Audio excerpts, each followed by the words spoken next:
Let's talk about another quarterback from G5 that hasn't made his decision yet. Let's talk Jordan McCloud from James Madison. Kurt Cignetti, obviously, former James Madison coach, goes to Indiana to be their head coach. Jordan McCloud and others end up entering the transfer portal. This is a guy who's very athletic, just wins games. I'm not going to say he's the best arm talent in the world, but he's a good quarterback. And I think he can win games. And he's shown that he can win games.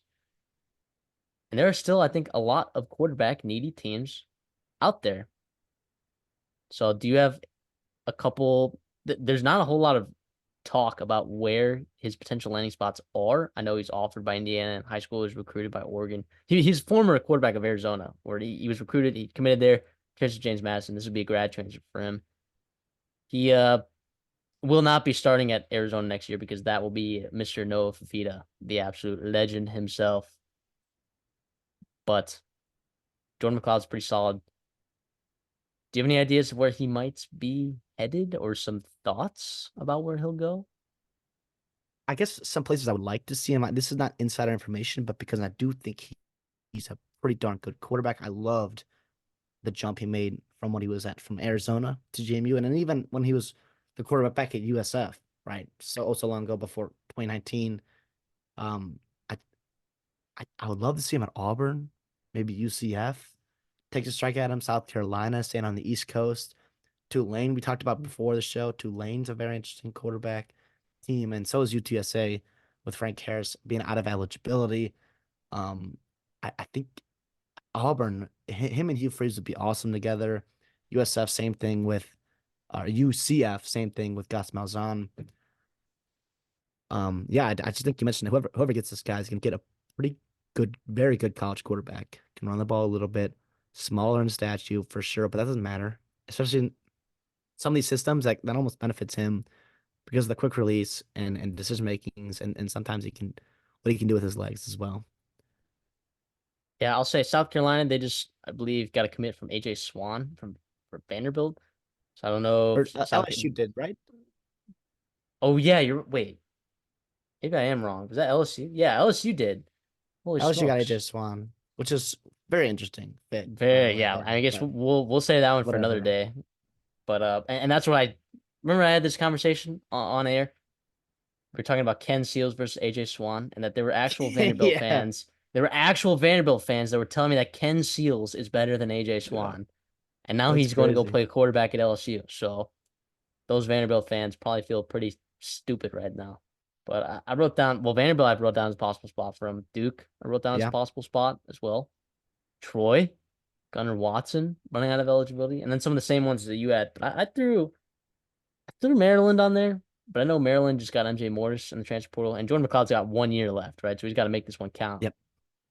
And I threw Colorado on this list, but again, he's got 1 year, so that's not happening likely. But I thought that would just be a solid fit in terms of where you could go. But there's Sup. some other Well, spots I in that think same too. vein, real quick, San Diego State. Do San you Diego want to State's not follow crazy. Sean Lewis? UCLA is not crazy either. So There's I I a lot of teams that need could use a nice quarterback, especially an experienced quarterback like McLeod. yeah, and the thing is too, when you have he's proven himself. He's a winner, and at this point, he kind of gets the pick. Like some of those other quarterbacks at the start, I don't know. There's gonna be other teams that you didn't hear necessarily early on in these processes that realize that they need a quarterback bad, and they might send a bag Jordan McCloud's way. Some of these Power Five schools that you might not have thought of, right? You might not That's the have interesting thought part of. about especially the quarterback recruiting because only one can play at a time. Right. We talked about it with the Brock Vandegriffs, the Mac Brosmers, et cetera, those kind of guys where they went to like tier three, tier four, tier five programs and they they're pretty highly rated guys. But while all the big dogs were fighting after Cam Ward, Dylan Gabriel, Will Howard, et cetera, like he just snuck in and just found a good fit for him before a lot of jobs close. The thing is there's going to be some big names that are NIL heavy. You mentioned that are going to need a quarterback, and McLeod and a few others are going to be available. and someone's going to throw a bag towards McCloud, and I think that could be what he's waiting Yeah. for, or I he could I stick think and it benefits him to stay wait. at James Madison. Oh yeah, yeah, for I think sure. it benefits because I don't know, like maybe he's self-aware enough to maybe know that he likely isn't getting drafted. He may get a shot at the NFL. I don't know. Who knows, right? But maybe maximize your value today, right? And wait for a school that needs a quarterback really badly and then capitalize. I wouldn't blame him for that at all. So Well, you also want to see maybe he wants to stay at James Madison. Maybe he's really loved his time here, and yeah, Bob Chesney can convince him to stay. I think that's another possibility too. That just because you enter the transfer portal doesn't mean you can't come back, right? absolutely.